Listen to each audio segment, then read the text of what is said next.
오늘 우리에게 주신 하나님 말씀은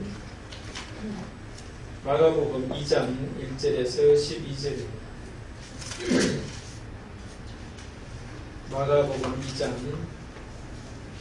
1장이라고 적은 말이죠. 죄송합니다. 2장 1절에서 12절입니다. 성경책 보시면서 같이 봉독하십시다. 봉독하실 때 하나님의 음성으로 다 만드실 수 있기를 바랍니다. 같이 봉독하십시다.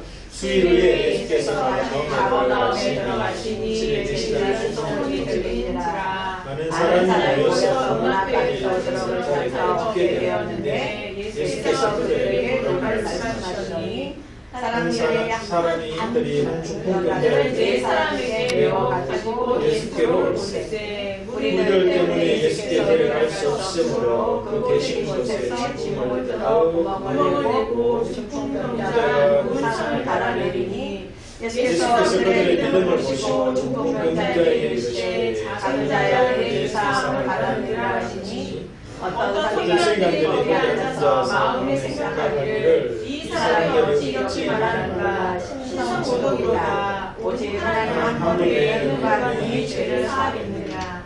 그들이 서로 이렇게 생각하는 예수께서 중심하시고 이르시되 어찌하여 이것을 마음에 생각하느냐. 중풍병자에게 사함을 받아들이라 할까.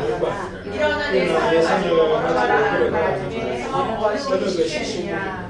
그러나 인자가 땅에서 죄를 사하는 권세가 있는 줄을 너희가 알게 하려 하노라 하시고 중풍병자에게 말씀하시되 내가 네게 이르노니 일어나 내 상을 가지고 집가라 하시니 그가 일어나고 상을 가지고 모든 사람 앞에서 나가거늘 그들이 내가 하나님께 영광감을 누려 이르되 우리가 이런 일로 도무지 못하였다 하더라. 아멘. 한 주간 잘 지내셨어요? 오늘도 주신 말씀을 마음속에 깊이 잘 받으셔서 새로운 한 주간 승리하실 수 있기를 아주 축복을 주님의 이름으로 드립니다. 네. 자, 저는 이 말씀 묵상하면서 제게 주셨던 말씀을 여러분들과 같이 나누기를 바랍니다. 특별히 이제 한 가지 질문을 하면서 시작하면 더 좋겠다 싶은 생각이 들었어요. 오늘 본문 보면서 한 중풍병자 이야기인데요. 진짜 중풍병자가 누구인가 하는 그런 생각을 하게 되면서 여러분에게 그 질문을 드려봅니다. 누가 진짜 중풍병자냐? 오늘 본문에 나타나 있던 네 사람에게 들려서 예수님께 왔던 중풍병자가 진짜 중풍병자인지 아니면 다른 중풍병자가 여기 있는지 여러분들 생각해 보셨으면 좋겠어요. 제가 볼 때는 오늘 본문에서 나타난 한 중풍병자, 특별히 네 사람에게 메워서 예수께로 왔던 이 중풍병자는 육체적인 중풍병자일 뿐이에요. 그런데 대부분의 사람과 아주 많은 사람들이 영적인 중풍병자다 그렇게 보여져요. 영적인 중풍병자일 뿐만 아니라 혼적인 중풍병자다 그런 생각이 들고 아주 심각한 영적 중풍병자는 서기관들인 것 같아요. 그런데 육체적인 중풍병자는 육체적인 중풍병 때문에 예수께로 올 수 있는 가능성이라도 있는데 예수께 가자 했을 때 따라오기라도 할 수 있는데 진짜 중풍병자, 중풍병인 줄도 알지도 못하는 진짜 중풍병자는 올 생각도 안 하고 와서도 수근수근 하면서 중풍병에서 자유하지를 못해요.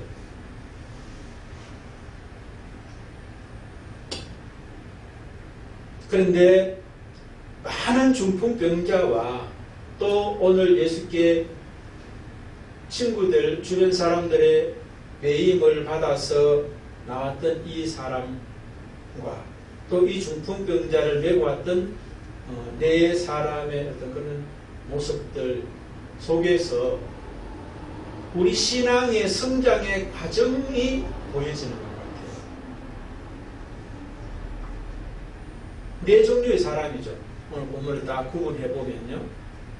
그러면서 오늘 나는 어디에 있는가 하는 것을 우리 현재를 한번 재점검해 보는 시간이 되었으면 좋겠어요.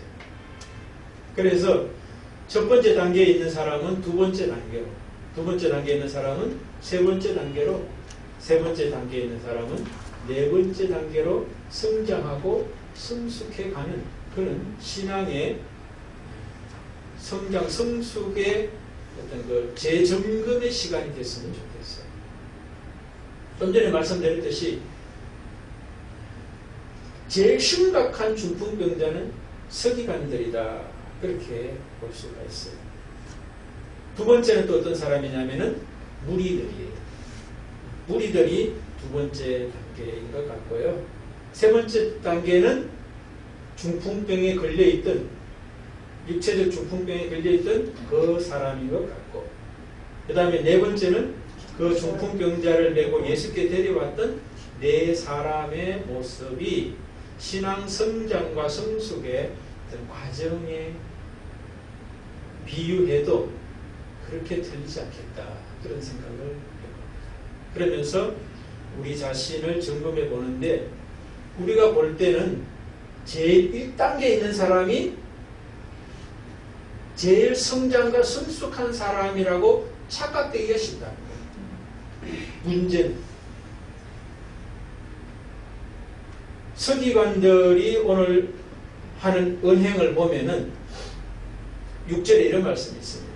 중풍병자 이제 고치신 가운데 예수께서 그의 믿음을 보시고 중풍병자에게 이르시되 작은 자야 내 제사함을 받았느니라 하시니, 서기관들의 모습입니다.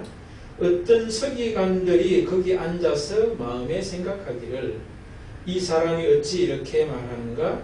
신성 모독이로다. 오직 하나님 한 분 외에는 누가 능히 죄를 사하겠느냐. 예. 오늘 본문에 나타나는 사람들 중에 외적으로는 누가 신앙의 단계를 평가해 볼 때 성장하고 성숙된 사람일까? 누구 같아요?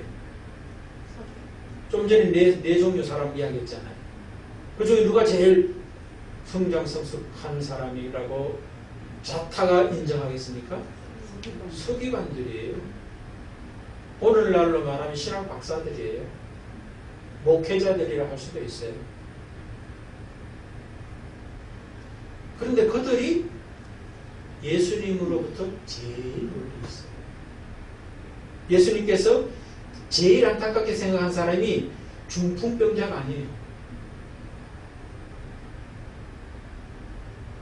서기관들이 제일 안타깝게 얘기하고 있어요.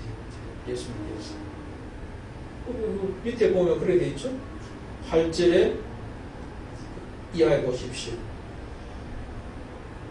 그들이 속으로 이렇게 생각하는 줄을 예수께서 곧 중심에 아시고 이르시되 어찌하여 이것을 마음에 생각하느냐. 중풍병자에게 내 죄사함을 받았느니라 하는 말과 일어나 내 상을 가지고 걸어가라 하는 말 중에서 어느 것이 쉽겠느냐. 그러나 인자가 땅에서 죄를 사하는 권세가 있는 줄을 너희로 알게 하려 하노라 하시고. 자, 이 말이 지금 누구에게 하는 말이죠? 서기관에게 하는 말이에요. 오늘 본문 중에서 예수께서 하는 말 중에 중풍병자에게 하는 말보다 서기관들에게 하는 말이 더 많아요. 그 말은 뭐예요? 중풍병 걸린 사람이 제일 불쌍한 사람이라고 생각하는 거기 있는 모든 사람들 중에 진짜 불쌍한 사람은 서기관들이다라고 하는 말씀이에요. 그러면 왜 예수께서 이 서기관들이 제일 불쌍한 사람일까? 치명적인 중풍병에 걸려 있는 사람일까? 왜 그렇습니까?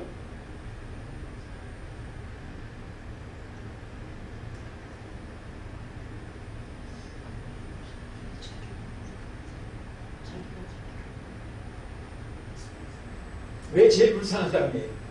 자기들은 제일 잘난 줄 아는데.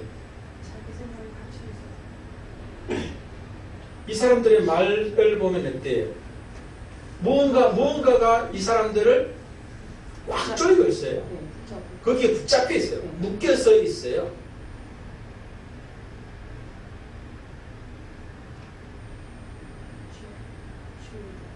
자기들이 생각하는 하나님에 묶여 있어요. 네, 자기들이 알고 있는 하나님에게 묶여 있어요.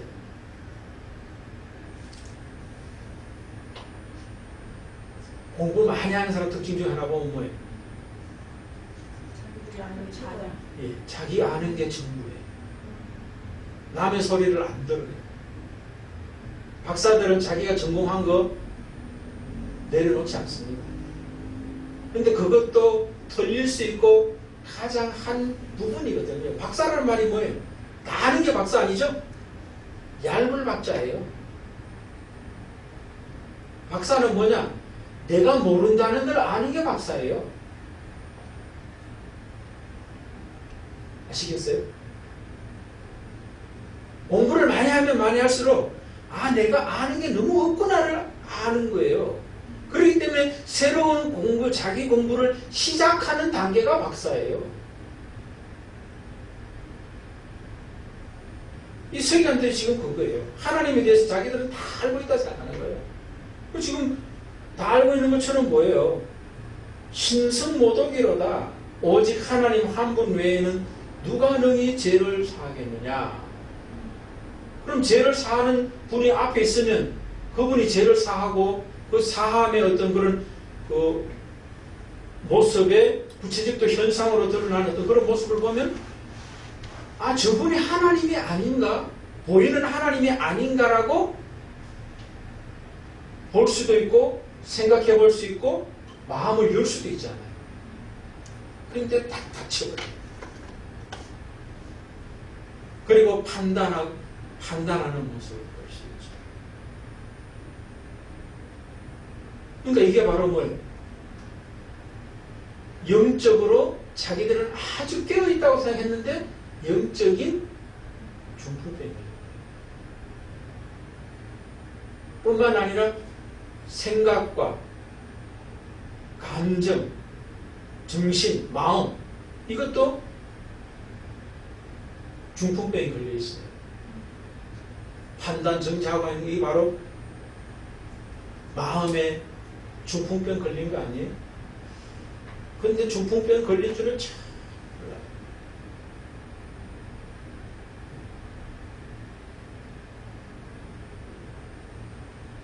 오늘날 우리들도 그럴 수 있다 생각해봐요.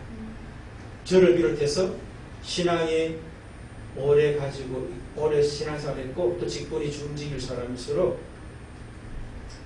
내가 알고 있는 하나님에 내가 갇혀 있을 수 있어요. 그리고 또 신앙생활 오래 했기 때문에 또 배운 것도 좀 있잖아요. 그러니까 어떤 내가 배운 어떤 성경에 대한 지식, 교리, 전통 이런 것들에 내가 갇혀서 있을 수 있어요. 바로 서기관들이 그런 어떤 대표적인 모습이라고 예수님께서 말씀하시는 거예요. 그러니까 우리가 오랜 신앙생활하고 직분이 중직일수록 더 단단해져 있는 내 모습. 아까 우리 장로님 기도하신 중에도 돌 같은 내 마음에 성령께서 임하셔서 깨트리고 임재하시고 통치해 주시기를 구하는 그런 기도가 있었는데 지금 굉장히 중요하다 생각해요. 나는 다 알고 있어. 그 사람이 제일 무서운 사람. 경계해야 될 사람. 조심해야 될 사람.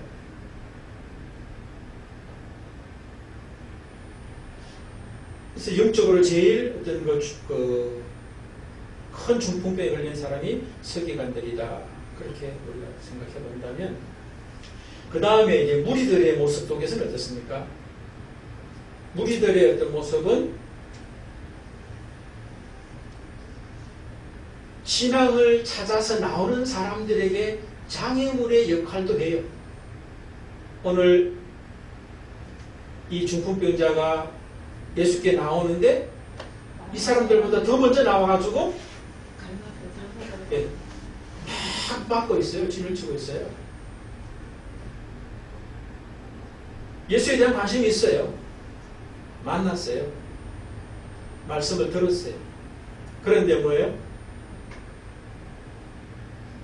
장애물이 될 수도 있다. 그래서 우리가 신앙생활하면서 내가 신앙생활하는 게 다른 사람에게 장애물이 될 수도 있구나 하는 것을 알 필요가 있어요. 내 열심이 다른 사람의 장애물이 될 수도 있어요. 이 중풍병자보다 더 열심히 있었잖아요. 더 먼저 예수께 나왔잖아요. 근데 그게 오히려 장애물이 될 거라고 생각조차도 또 안 하죠.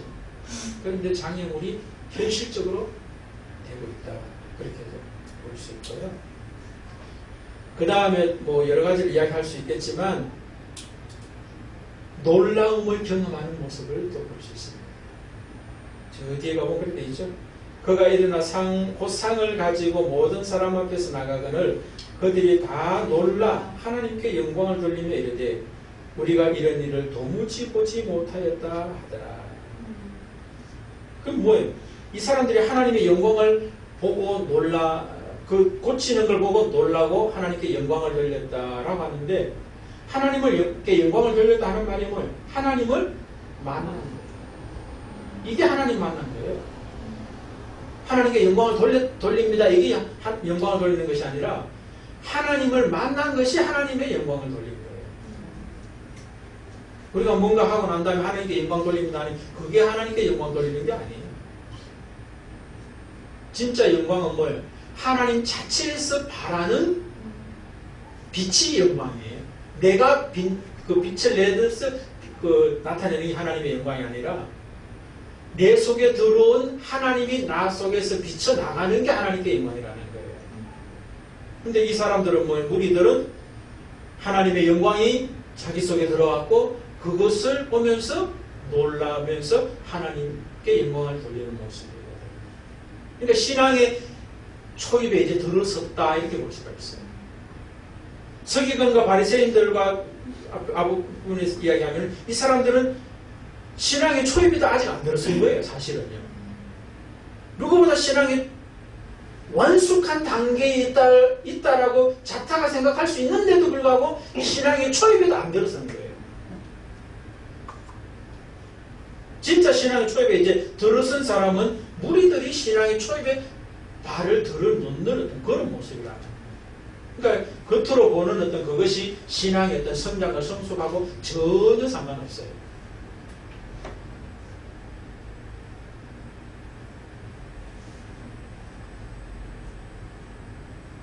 그 다음에 세 번째 단계는 누구냐 하면은 오늘 본문에 있는 중풍병자예요. 이 사람의 특징은 뭐예요?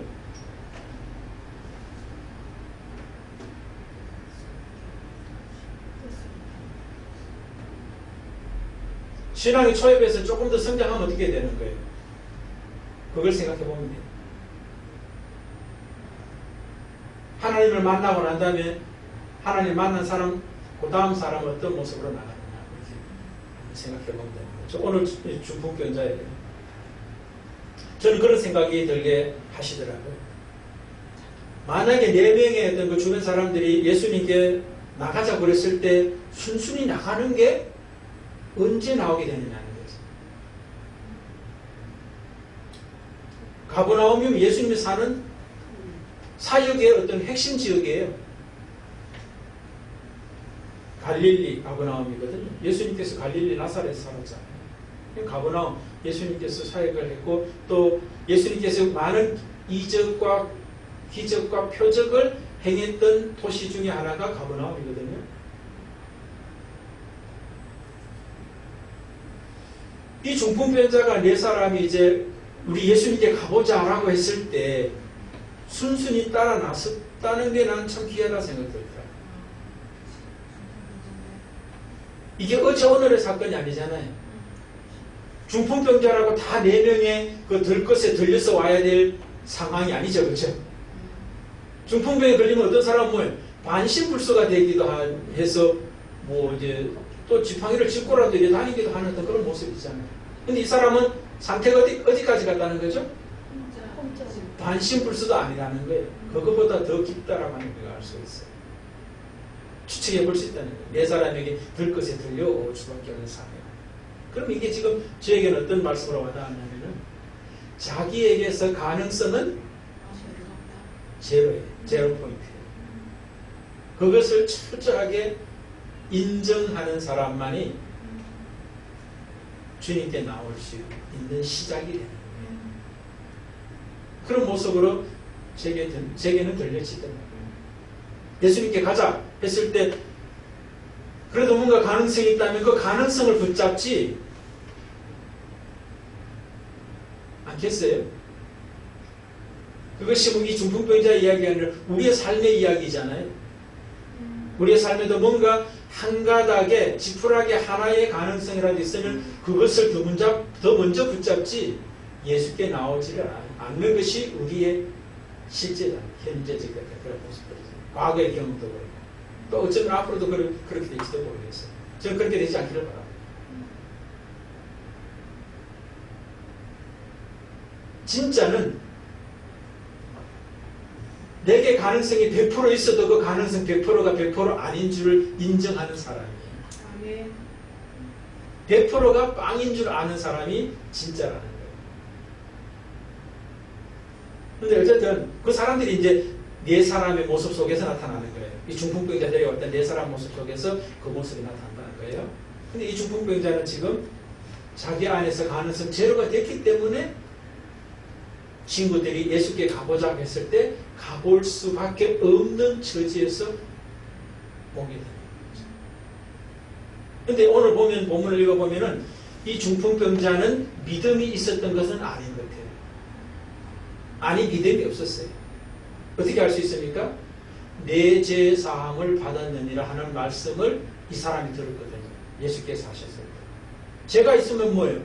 죄 사함이 있다는 이 선포되는 이 말 자체는 뭐예요? 그 사람이 아직까지는 죄의 통치를 받고 있었다라고 하는 것입니다. 예수의 통치를 받은 것이 아니라 죄의 통치를 받고 있었기 때문에 죄 사함으로부터 자유케 됨을 예수께서 선포해 주고 있습니다.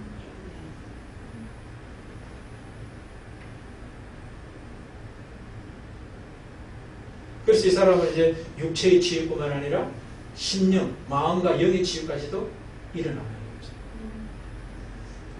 예수께서 네 몸이 치유받았다라고 말씀하는 거 아니에요. 일어나 내 상을 들고 걸어가라 하는 이 말은 육체의 치유를 말하는 거죠. 그러나 그것보다 더 먼저 내 죄사함을 받았느니라 심령의 치유를 선포하고 있다.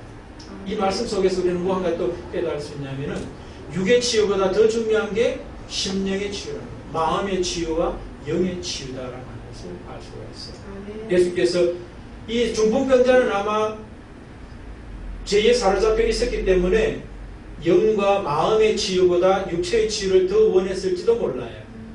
그러나 그것조차도 이제 다 포기할 수밖에 없는 제로 포인트의 자리까지 갔을 때 주변에 친구가 가자 했을 때 갈 수 있는 그런 모습입니다. 여기에서 우리는 뭡니까? 우리 삶의 자리에서 내 인생의 어떤 그 제로 포인트가 은혜예요.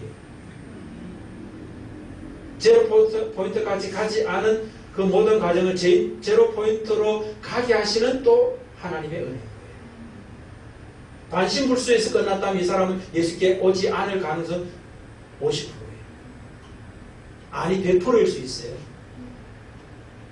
제로 포인트가 됐기 때문에 나올 수밖에 없어요. 더 이상 이 세상에서 가능성은 없는 거예요. 근데 그게 은혜가 된 거죠. 그러니까 여러분 인생에서 야 남들은 잘 풀리는 것 같은데 왜 나는 안 풀리냐? 은혜인 줄 믿으시기다. 왜? 그게 진짜 은혜를 발견하는 예수를 만나게 되는 통로이 되는 거예요. 어정쩡하게 예수 만난 사람이 서기관들이에요. 그게 하나도 진짜 예수를 만나지 못한 모습이 바로 서기관들의 모습이라니까요. 저는 한국 교회 안에 어쩌면 저 안에도 그럴 수가 있다 생각돼요. 내가 예수를 진짜 믿고 있나? 그런 질문을 제 스스로에게 늘 하고 있어요. 내가 진짜 예수 믿나? 여러분들은 아니, 목사가 그런 말 하면 어떡하냐 그렇게 말할 수 있을지 모르지만 가면 갈수록 자신이 없어요. 내 믿음에 대해서. 물론 내 믿음에 대해서 자신이 없는 게 맞는 거죠. 주께서 주신 믿음이어야 되는 거죠. 내 믿음의 제로 포인트까지 가야 되는 거예요. 그래야 주님의 믿음이 내 속에서 역사합니다. 사도 바울 같은 경우도 뭐예요? 내가 죄인 중에 괴수란 말을 뒤집어 놓으면 뭐예요? 내가 믿음이 없다. 믿음 없는 사람 중에 최고가 나다라고 하는 것과 똑같은 말이에요. 내 믿음의 제로 포인트가 됐을 때 하나님의 믿음의 100%가 되는 거예요. 그래서 우리는 신앙에 있어서 끊임없이 의문과 의심을 해야 될 필요가 있어요. 내가 의심하고 의문하는 크기만큼 하나님의 믿음이 내 속에서 시작돼요.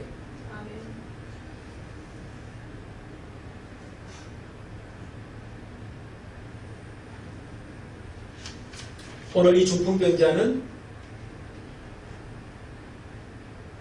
주님의 은혜를 누리기 시작한 사람.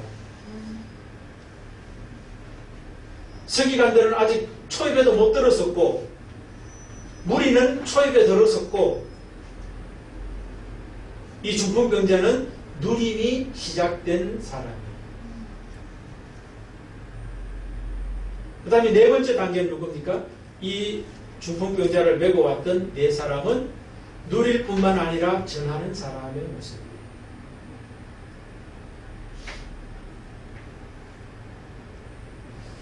이 네 사람의 모습은 또 어떤 모습이 있습니까? 자기하고 상관없는 일이에요. 이 중풍병자의 중풍병은. 그런데 그것이 상관없다고 생각을 안 해요. 나하고 관계가 있다고 생각을 하고 있고 관계가 있을 뿐만 아니라 내가 그 사람을 위해서 할 일이 있다라고 생각하고 행동하는 사람이에요. 자, 이 사람들의 모습을 보십시오. 가자고 이야기합니다. 예수님께 가면은 낫는다라고 이야기를 합니다. 오늘 처음 한 것이 아니라고 저는 생각합니다. 그전에도 예수님께 가자고 수없이 이야기했을 거라고 저는 생각합니다. 왜? 예수만 만나면 치유된다는 것을 이 사람들은 이미 알고 있어요. 그 알고 있으면 증거가 뭐예요? 무리들이 막고 있는데도 그것을 장애물로 여기지 않아요. 그것을 넘었어요. 지붕을 뜯어요. 미친 사람 아니에요? 남의 지붕을 왜 뜯어? 뜯는 데서 그칠 것이 아니라 나중에 갚아줘야 돼. 대가를 지불해야 돼. 그런데도 하는 이유가 뭐예요? 장애물을 넘어설 수 있는 뭔가가 있고 대가를 지불해도 아깝지 않은 뭔가가 이 사람들에게 이미 있어요.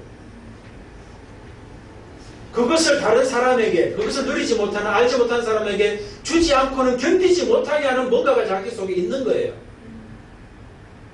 그게 바로 예수가 무엇이고 예수께서 그들에게 말씀하신 말씀대로 하면 믿음이에요. 그들의 믿음을 보시고 이야기합니다. 오늘 본문에 그 네 사람들을 예수께서 평가하시잖아요. 5절에 예수께서 그들의 믿음을 보시고 중풍병자에게 이르시되 작은 자야 내 죄사함을 받았느니라 하시니라. 그들이 진짜 믿음이 있는 사람이다. 성장하고 성숙된 믿음이다. 그렇게 말씀하고 있는 거예요. 그 믿음이 뭐냐? 예수를 믿습니다 하는 게 믿음 아니에요. 그것은 무리들 모습 속에서도 나타나 있어요. 그죠? 예수께서 말씀을 가르치는데 말씀을 들으러 와서 예수를 주변을 꽉 차고 있잖아요. 근데 그건 믿음이 아니라는 거예요. 그들 보고 예수께서 믿음을 보시고라고 말씀 안 하잖아요. 믿음은 어디서 시작되느냐? 중풍병자에게서 믿음이 시작되는 거예요. 자기 빵이 되는 예수께 백을 기대하는 거기에서 믿음이 시작되는 거예요. 믿음의 성숙은 누릴 뿐만 아니라 전하는 모습까지 나아가는 그런 장애물을 극복할 수 있는 믿음, 대가를 지불하고도 그것이 아깝지 않은 그 자리까지 가게 하는 뭔가가 있는 거예요. 그게 믿음이라는 거예요. 아멘. 남들이 볼 때 미쳤다고 그래요.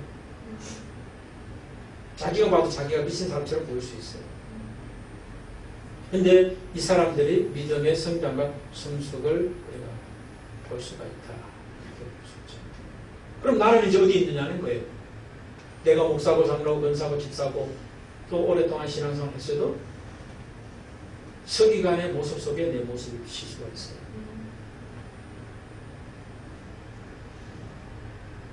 무리들의 모습에 비칠 수가 있죠. 장애물이 때로는 내가 장애물이 되기도 하고 그런데 장애물 되는지도 모르고 신앙생활 잘하는 줄 알아요. 예수께 나와서 말씀 듣는데 열심을 내고 있으니까 누구보다 열심을 내가지고 와 있잖아요. 중풍병자보다 앞서서 와서 열심히 말씀을 듣잖아요. 근데 그게 믿음이 아닐 수 있어요. 믿음은 시작은 한 중풍병자에게서 시작되는 거예요.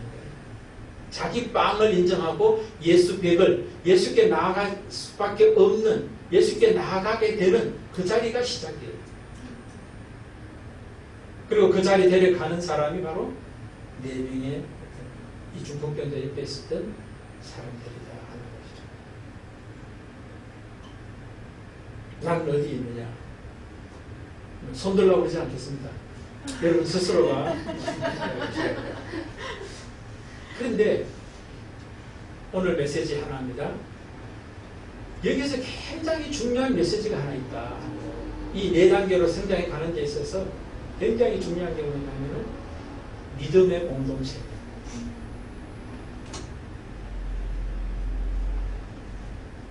네 사람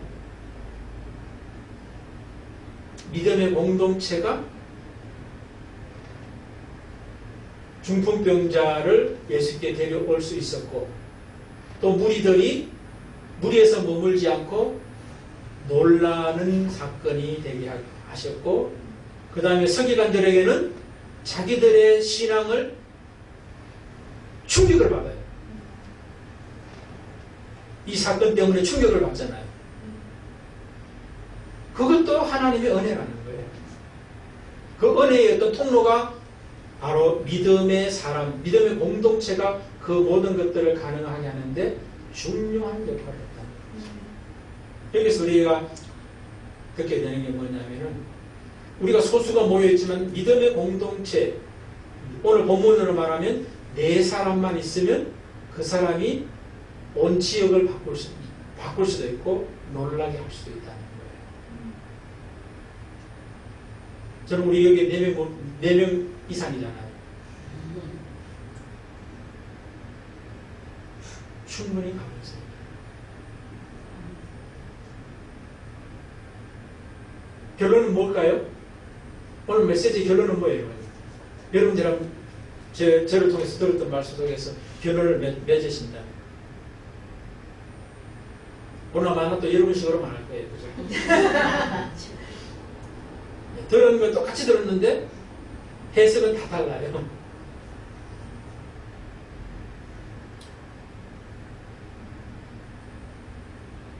우리의 믿음의 자리가 어디인지를 다시 한번 재점검하자. 다시 한번 재점검하자. 그리고 그 믿음의 자리가 재점검됐다면 어떻게 믿음의 자리에 어떤 성장과 성숙의 자리로 나갈 수 있을까? 믿음의 공동체가 아주 중요한 역할을 한다. 그러니까 믿음의 공동체에 내가 소속되어 있다는 것이 소속될 수 있다는 것이 굉장히 복이라는 거예요. 아멘. 그냥 공동체가 아니에요. 믿음의 공동체예요. 내가 좋아하는 어떤 친목단체가 아니에요. 내가 좋아하는 어떤 취미 그룹이 아니에요. 내가 좋아하는 가족 공동체가 아니에요. 오늘 김수현 집사 가족 공동체 같죠? 가족 공동체보다 더 중요한 게 믿음 공동체예요. 근데 여기에 눈이 떠져야 되는 거예요. 눈이 안 떠지면은 다른 데로 가게 돼 있어요. 김수현 집사 없어도 하는 이야기예요.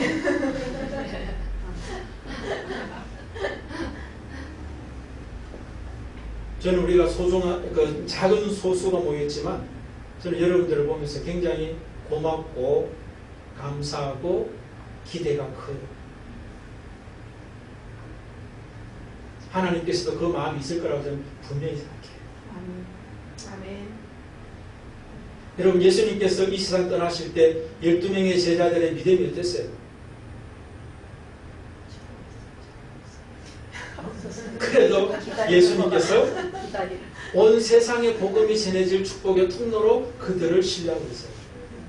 그것은 그들 자체가 아니죠. 그렇죠? 그들을 통해서 일하실 하나님을 기대하는 믿음 때문에 그들을 그렇게 말해주는 거죠. 아멘. 여러분, 우리 때문이 아니에요.